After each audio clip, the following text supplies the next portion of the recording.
এটা শুধু ৩-৪ মাসের আন্দোলন ছিল। এটা ছিল ১৬ বছরের একটা আন্দোলন। আমাদের যত গ্রাফিতি আছে সব মুছে ফেলা হয়েছে।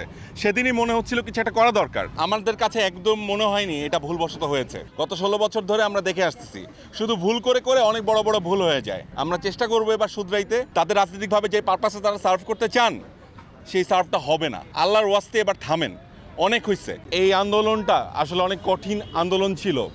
আমাদের অনেক ভাইয়ের রক্ত গিয়েছে, আমাদের অনেক বোনের রক্ত গিয়েছে। আমরা যেন এটা কোনোভাবে ভুলে না যাই, আর এটাও যেন আমরা মনে না করি এটা শুধু ৩-৪ মাসের আন্দোলন ছিল। এটা ছিল ১৬ বছরের একটা আন্দোলন। এই ১৬ বছরের আন্দোলনকে আমরা সবাই যেন আমাদের স্মৃতিতে ধরে রাখি। আমার স্কুলের সামনে, গভর্নমেন্ট হাই স্কুলের সামনে যেদিন প্রথম গ্রাফিতি মোছা হলো, সেদিন রাত ৩টার সময় আমি গেলাম আমার টিম নিয়ে, এবং যে দেখলাম ওখানে পুরো আমাদের যত গ্রাফিতি আছে সব মুছে ফেলা হয়েছে।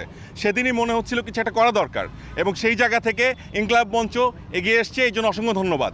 এবং আমি বলতে চাই এখানে খুব দৃঢ়ভাবে এবং খুবই আনন্দের সাথে যে আমি একজন মানুষের পাশে দাঁড়িয়ে আছি, মাহমুদুর রহমান স্যার, যার দ্বারা আমি অত্যন্ত ইন্সপায়ার্ড।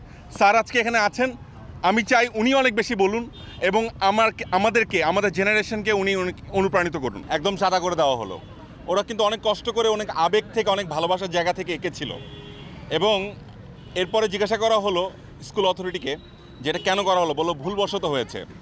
আমাদের কাছে একদম মনে হয়নি এটা ভুলবশত হয়েছে, কারণ এত বড় কাজ ভুলবশত হয় না। এরকম ভুলবশত কাজ বাংলাদেশে হয়েই আসতেছে। গত ১৬ বছর ধরে আমরা দেখে আসতেছি শুধু ভুল করে করে অনেক বড় বড় ভুল হয়ে যায়, এবং সেই ভুলগুলো আর শুধরানো হয় না। তো এবার শুধরানোর পালা, আমরা চেষ্টা করবো এবার শুধরাইতে। তো আমি আসলে ইনকলাব মঞ্চকে ধন্যবাদ জানাতে চাই যে তারা এই উদ্যোগটা নিল। আর রাজনৈতিক দলের কথা বলছেন, অনেক বড় বড় রাজনৈতিক দলের সবসময় তো সমালোচনা করি আমরা, কিছু এক ধরনের পজিটিভ আলোচনাও দরকার আছে। কেন অনেক বড় বড় রাজনৈতিক দলের নেতাকর্মীদেরকে দেখছি, বড় বড় যারা সুপ্রিম লিডার আছেন তারা কিন্তু বলছেন আপনারা এগুলো করবেন না, তারপরও কিন্তু অনেকেই করছেন এবং তারা মনে করছেন তাদের সুপ্রিম লিডার খুব খুশি হবেন। আমি গ্যারান্টি দিয়ে বলতে পারি, এটা আমার যেটা মনে হয়, মন থেকে মনে হয়, সুপ্রিম লিডাররা খুশি হচ্ছেন না, তাদের বড় লিডাররা খুশি হচ্ছেন না।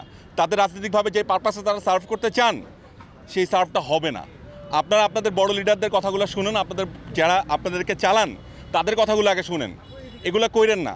আপনারা বড় বড় সমাবেশ করেন, তারপরে আপনাদেরকে কিন্তু বলে যেগুলো তাড়াতাড়ি করে সরাও, তারপরে আবার যদি আপনারা একই কাজ করেন, জায়গাটা নোংরা করেন, তাহলে তো জিনিসটা ভালো লাগে না দেখতে। বাংলাদেশের মানুষ বিরক্ত হয়।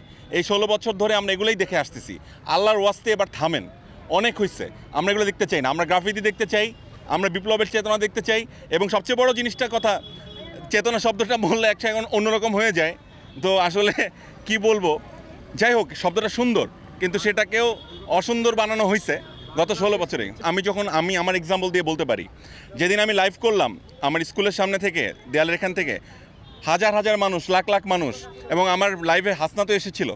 হাসনাত যখন নটরডেম কলেজের সামনে এসে কথাগুলো বলছিল, তখন তো মানুষের রেসপন্স আমরা দেখতে পাচ্ছিলাম যে তারা সবাই বলছিল ভাই আপনারা জলদি নামেন, এই ছবিগুলো আবার আঁকান।